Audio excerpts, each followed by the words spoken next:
Estamos con Verónica Rojas, que es profesora de la Universidad Pontificia de Perú, nacida en Lima, profesora de la asignatura Sociedad de la Información, pero ella es jurista, y participa en unas jornadas en Barcelona que me gustaría saber dos cosas. Una, qué es lo que va a aportar en su intervención, y de lo que ha escuchado hasta ahora, qué le parece y con qué se queda.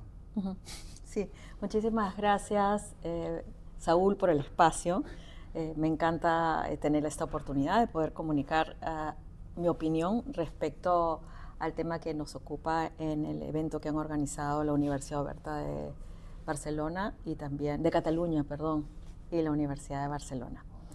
¿Qué he venido a aportar? He venido a aportar la perspectiva de Perú en cuanto a la regulación de la inteligencia artificial y también una mirada latinoamericana respecto a este fenómeno, conocido como el sur global. El sur global, los países latinoamericanos que no tenemos grandes modelos de lenguaje de inteligencia artificial desarrollados, equivalentes a los de las grandes tecnológicas, aunque este año ha sido lanzado el primer modelo de lenguaje extenso de Latinoamérica, que es alrededor de unos 70.000 o 75.000 parámetros. ¿Cómo se llama? No tiene un nombre, se llama modelo extenso de lenguaje. Se puede buscar información respecto a esto en la página web del Centro Nacional de Inteligencia Artificial de Chile y también de la Corporación Andina de Fomento, que ha participado con financiamiento y lo han hecho también en colaboración con muchas universidades y también con AWS, Amazon Web Services. Entonces, eso es un gran esfuerzo del sur global para poder tener nuestro propio modelo. ¿Es el primero? Es el primero, así es el primero. Y es alrededor de unos 70.000 o 75.000 millones de parámetros, que en realidad no es nada a comparación de los trillones de parámetros con los que funcionan los modelos avanzados de inteligencia artificial a nivel mundial, ¿no? Visto desde Europa, la pregunta es, ¿por qué es tan importante para vosotros tener este modelo? Yo sé la respuesta en clave europea, ¿no? Pero para vosotros, ¿por qué es tan importante eso? Bueno, a mí me parece que son por dos motivos. En primer lugar, estamos viviendo en una era de un cambio de paradigma, ¿no? La era de la inteligencia artificial, y eso está incidiendo en todos los aspectos de nuestras vidas, social, económico, político. Latinoamérica no tiene una tecnología de punta y está trabajando fuertemente en fortalecer capacidades estratégicas y hacer que nuestros ingenieros trabajen para que la inteligencia artificial nos pueda servir para el desarrollo.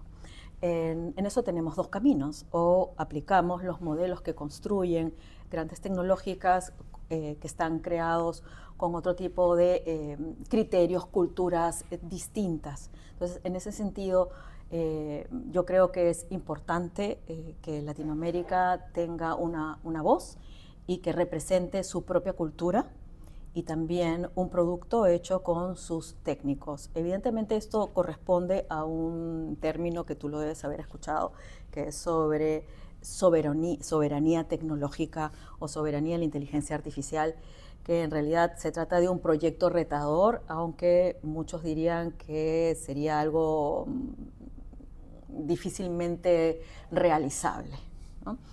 Sin embargo, Latinoamérica quiere tener una voz en esta era de la inteligencia artificial y se desarrolló este modelo. Asimismo, del otro punto de vista, es el modelo regulatorio que Latinoamérica cree adecuado para poder poner unos límites y también fundar algunos instrumentos para fomentar el desarrollo de esta tecnología para nuestro beneficio, evidentemente, ¿no? Entonces, en cuanto al modelo regulatorio, en Latinoamérica solamente hay dos países que cuentan con regulación en vigencia. El primer país es Perú, de donde vengo. Es una ley que se aprobó por el Congreso de la República en el año 2023 y se reguló en septiembre del año pasado y va a entrar en vigencia el 9 de septiembre de este año para todo el sector público y grandes sectores de la economía, para las empresas privadas en banca, en seguros, en educación, en salud. Es decir, es un importante hito en Latinoamérica el hecho que Perú pueda probar su capacidad institucional para hacer cumplir las normas que deben regir estos sistemas avanzados de inteligencia artificial. Efecto Bruselas, sí y no. No, porque la probasteis antes. Sí, pero sí hemos tenido como fuente el enfoque de clasificar los sistemas de inteligencia artificial en función al uso que tienen y qué efectos positivos o negativos podrían tener respecto a los derechos fundamentales. Ese enfoque está contenido en nuestra legislación y también clasificamos los sistemas de inteligencia artificial en 3 niveles, en función a los riesgos: prohibido, alto riesgo y los de riesgo aceptable. En lo que sí toma distancia es en cuanto al alcance de las obligaciones. Hay obligaciones muy claras y fuertes para las entidades públicas, y cuando extrapolas esas obligaciones al sector privado se convierten en opcionales. Hay pocas que son obligatorias para el sector privado y se convierten en opcionales. Por ejemplo, no es obligatorio, sino opcional, que las empresas privadas apliquen las normas técnicas respecto de seguridad de la información, inteligencia artificial, etc. Dejamos a la decisión de las empresas que lo apliquen. En ese sentido, se diferencia de la Ley de Inteligencia Artificial Europea y le pone un sello propio peruano. En cuanto al fomento, sí se quiere utilizar para seguir utilizando la inteligencia artificial para el desarrollo del país. Sin embargo, los escasos recursos económicos con los que se cuenta pues no llegan a los niveles de miles de millones de dólares que podríamos idealmente contar para poder impulsar esta tecnología. También tenemos un problema de exportación del talento, o sea, las universidades forman profesionales que luego son exportados, ¿no?, a empresas de otras latitudes, ¿no? Eso es algo también que se tiene que trabajar. Y hay una estrategia nacional de inteligencia artificial, sin embargo, es exclusivamente aplicable para el sector público y no mira al sector privado.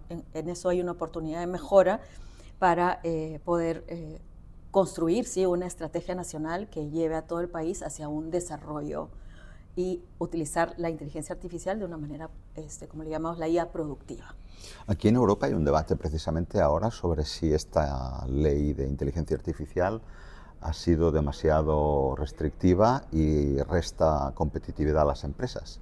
Por lo que veo, en Perú habéis encontrado como un término medio, ¿no?, que se regula en el ámbito público, pero que no perjudica al sector privado para perder competitividad.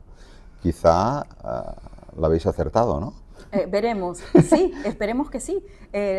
Por lo menos no tenemos conocimiento en medios de comunicación o a través de personas que conozco que haya habido algún cabildeo para que no entre en vigencia. Entre en vigencia de todas maneras el 9 de septiembre del 2025. Esperemos que vaya bien. Eso sí, como ¿De 26? Perdón, del 2020, sí, del 2026. Así es.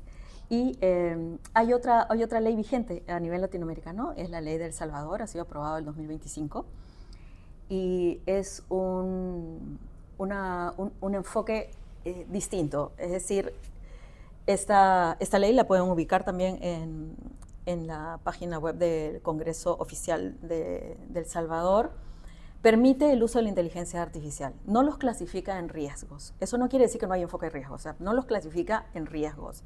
Crea una autoridad nacional de inteligencia artificial y establece unas salvaguardias o unas garantías de limitación de responsabilidad para los desarrolladores e implementadores de sistemas de inteligencia artificial.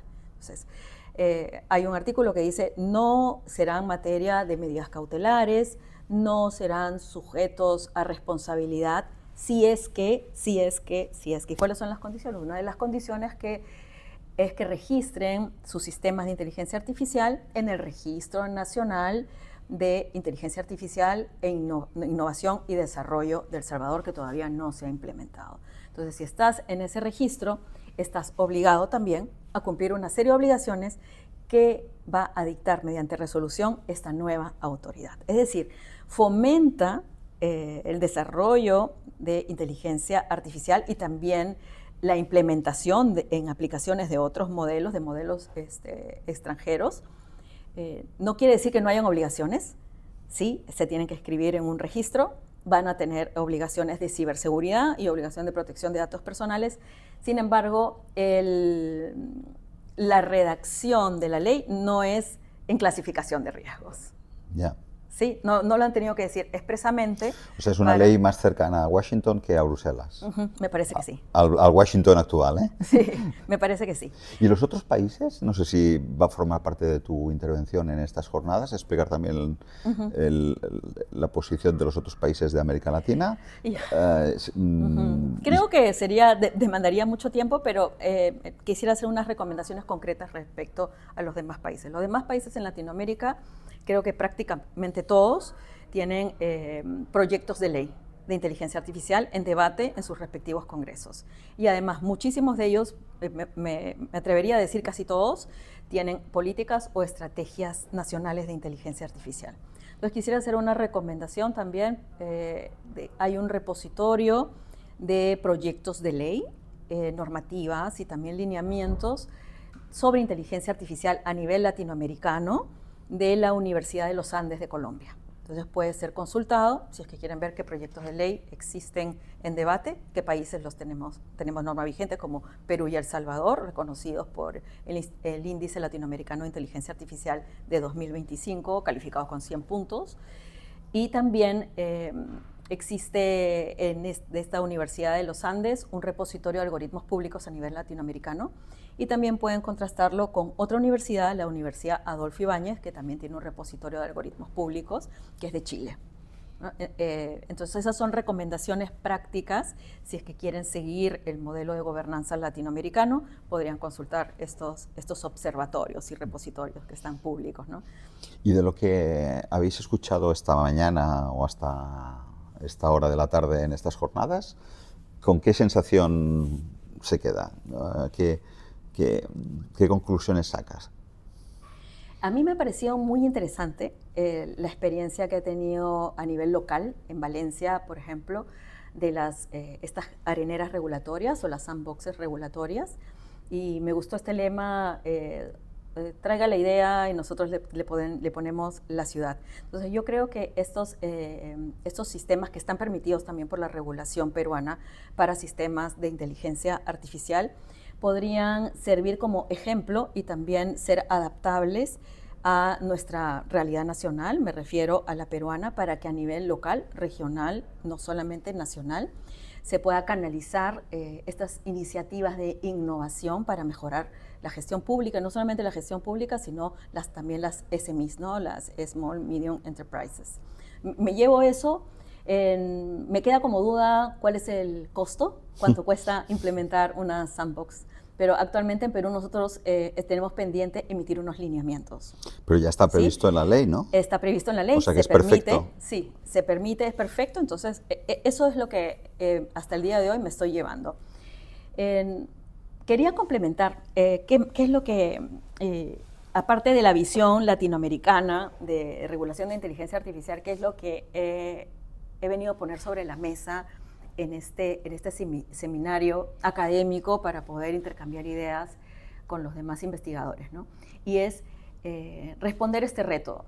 Todos podemos tener legislación, pero el reto es cómo lo mides, cómo lo aplicas y cómo mides su aplicación, ¿no? Y es mucho más sencillo para nosotros los abogados poder redactar normas en virtud del principio de transparencia algorítmica, el principio de proporcionalidad, ¿no?, el principio de igualdad y no discriminación, el principio de supervisión humana. Sin embargo, la brecha que existe es cómo lo llevas a la práctica, cómo una entidad pública puede llevar a la práctica eso.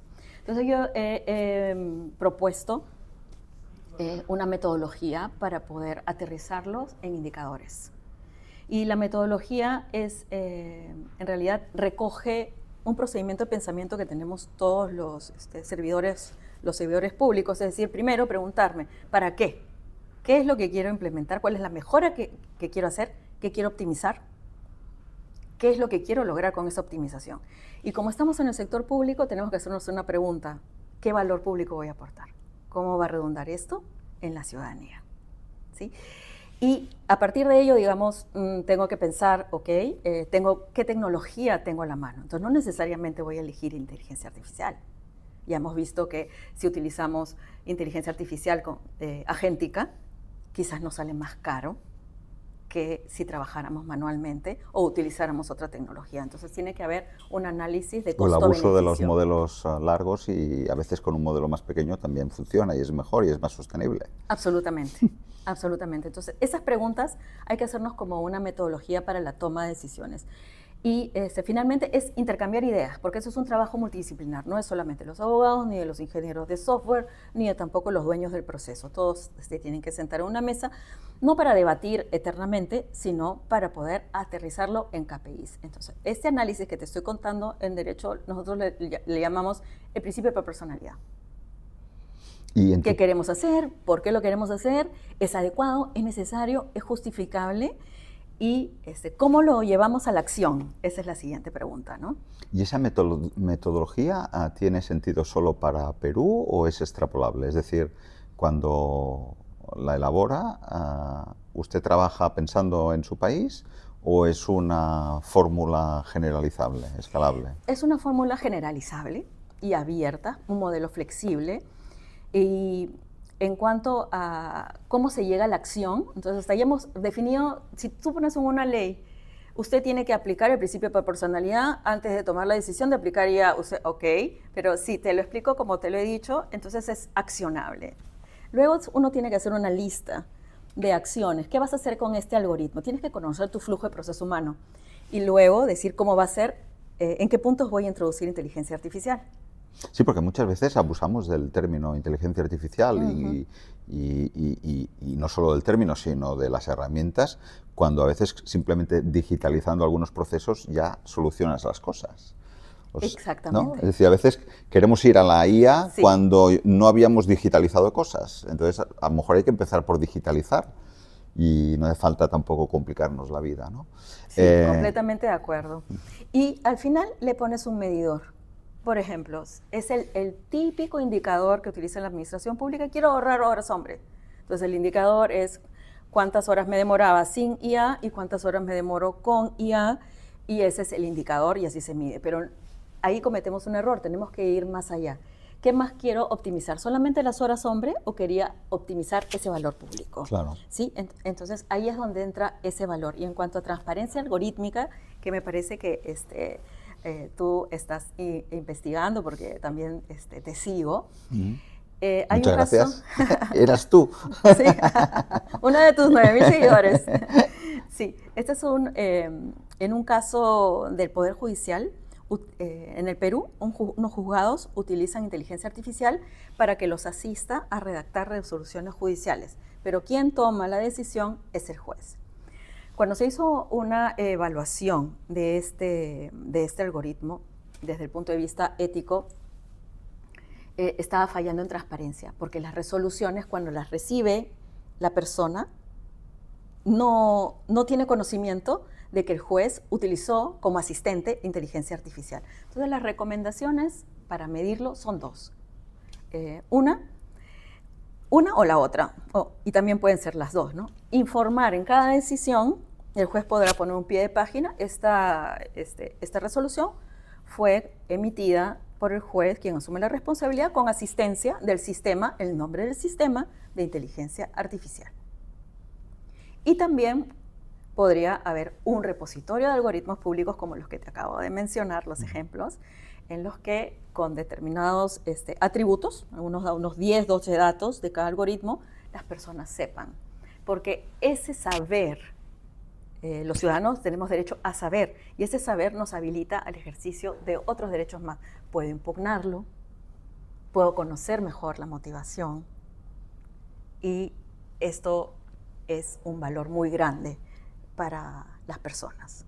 Es la primera vez que entrevisto a alguien que desde el punto de vista jurídico habla de regulación, de leyes, de transparencia y de control, pensando en el ámbito público, y entiendo lo que dice, porque a veces en España y en Europa nos llenamos la boca de palabras muy grandilocuentes, pero no aterrizamos. Y eso es lo que parece que la profesora Rojas ha hecho, ¿no? Entonces, primero, felicitarte. Y en segundo lugar, desconozco la situación política de Perú, pero este talento y este conocimiento tendría que estar al servicio también de una administración y de un gobierno. No sé si en Perú tiene la sensación la profesora Rojas de que este trabajo y este know-how y este discurso se aprovecha o está contenta con esta aportación que hace desde la Universidad Pontificia. Uh-huh. Quería mencionarte lo siguiente. Yo llevo más de 30 años de ejercicio profesional y desde el año 2018 he volcado toda mi experiencia en el sector público. He trabajado en 13 sectores del Poder Ejecutivo de 19, en diversos cargos en la práctica privada y 25 años dictando clases en la academia. Y desde el 2018 decidí investigar el impacto de las tecnologías emergentes debido a este cambio de paradigma en el derecho. Y al dedicarme a estudiar disciplinadamente todos los días, por lo menos 2 horas, ¿sí? Muchas veces me siento abrumada por tanta información y es cada vez mayor. El resultado ha sido que en julio va a ser publicado un libro que he escrito. Se llama Inteligencia Artificial y Derecho. Muy bien. Es de una colección del Fondo Editorial de la Pontificia Universidad Católica del Perú. A partir de la quincena de julio va a estar disponible. Es un libro en términos sencillos. Entonces, he hecho el ejercicio durante 3 años, vengo escribiendo el libro y he estado practicando. ¿Es un libro para estudiantes de Derecho, para abogados, para juristas, para tecnólogos, para gobernantes o para todos estos perfiles que te he mencionado? Para todos los perfiles que has mencionado, sin embargo, me lo pidieron solamente para abogados, ¿sí? Pero yo lo hice pensando en que las personas puedan comprender de qué va esta tecnología y no solamente qué es esta tecnología, sino cuáles son los efectos en su vida diaria y qué respuesta nos pueden exigir a los abogados. Pero los abogados estamos asumiendo un nuevo rol. Entonces los abogados en este cambio de era están viviendo un vacío. Ya, bueno, entonces, ¿qué hago? Regulo, hago un evento, investigo, hago una publicación. Este libro lo que pretende es llenar ese vacío. Entonces hay un primer capítulo que te habla en términos sencillos de los conceptos esenciales para entender la inteligencia artificial. Soy abogada, no pretendo dar un concepto omnicomprensivo ni técnicamente prolijo de la inteligencia artificial. Eso le corresponde a otras ramas de la ciencia. Sin embargo, sí, te brindo qué conceptos esenciales necesitas, como un Lego, para que tú puedas comprenderlo. El segundo capítulo está dedicado a algunos principios, como de transparencia, como el principio de la dignidad humana, que la persona sigue siendo lo más importante, aun cuando ya se hable de nuevas corrientes filosóficas como el posthumanismo o el transhumanismo, ¿no? El posthumanismo, el hombre mejorado, y el transhumanismo ya es un nuevo tipo de persona que sería el cyborg, ¿no? Por ejemplo. Y el último capítulo se refiere al modelo de gobernanza y regulación peruano. En los 3 capítulos he insertado Magnificat Humanitas. Ahora te iba a preguntar sobre eso, porque el Papa es peruano y acaba de lanzar la Magnificat Humanitas y un libro que empezó hace 3 años. ¿Has tenido la posibilidad de incorporar? Así es. O sea que es vigente a más no poder el libro, ¿no? Ojalá. Ojalá. Hasta hace una semana quizás sí, pero a partir del próximo mes no lo sé. Bueno, en el aspecto de la encíclica sí. Sí. En otros aspectos tecnológicos de desarrollos y tal, quizás quede obsoleto porque todo, por desgracia, va muy rápido en algunos aspectos. Pero de la encíclica, ¿con qué te quedas? ¿Con qué me quedo? Sí. Sí. ¿Si te puedes quedar con algo o con todo? Sí, me puedo quedar con 3 cosas. tres cuestiones. En primer lugar, hay que tener en consideración que la encíclica no es un tratado tecnológico. La encíclica es un análisis desde los valores cristianos, desde la espiritualidad, desde el ser humano y cómo nosotros estamos viviendo esta era de la inteligencia artificial. Pero no solamente cómo, sino nos da tres recordatorios.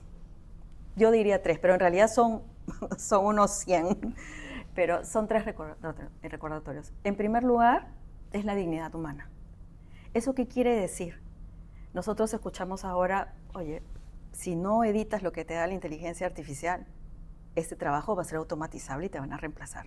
Así que reinvéntate y busca algo más complejo que exija un valor de tu parte. Entonces, esa forma de ver al ser humano, de medir tu valor, si usas o no inteligencia artificial o la inteligencia artificial te va a reemplazar, no es un enfoque de dignidad humana.